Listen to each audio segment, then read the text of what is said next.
Hello everyone, কেমন আছে সবাই? আশা করি ভালো আছে। তিতিস হোম কিচেনে সবাইকে স্বাগত জানাই।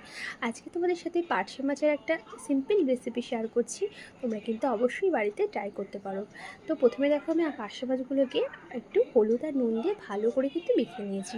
তারপরে দেখো, কড়াইটা কিন্তু বেশ ভালো করে গরম করেছি। গরম করে তারপরে কিন্তু আমি তেলটা দিয়েছি। তেলটা বেশ ভালো করে গরম হয়ে যেতে তারপরে কিন্তু মাছগুলো ছাড়তে হবে। একদম কিন্তু কড়াইটা না গরম করে কিন্তু তেল অবশ্যই দেবে না।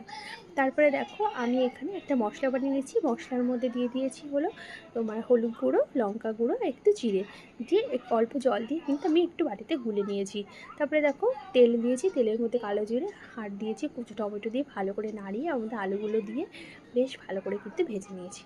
তারপরে আলুগুলো একটু ভাজা ভাজা হয়ে গেলে আমি ওর মধ্যে দিয়ে দেবো আদা কুচি দিয়ে বেশ ভালো করে নাড়িয়ে চাড়িয়ে ওর মধ্যে দিয়ে দিলাম হলো কাঁঠালের দানা।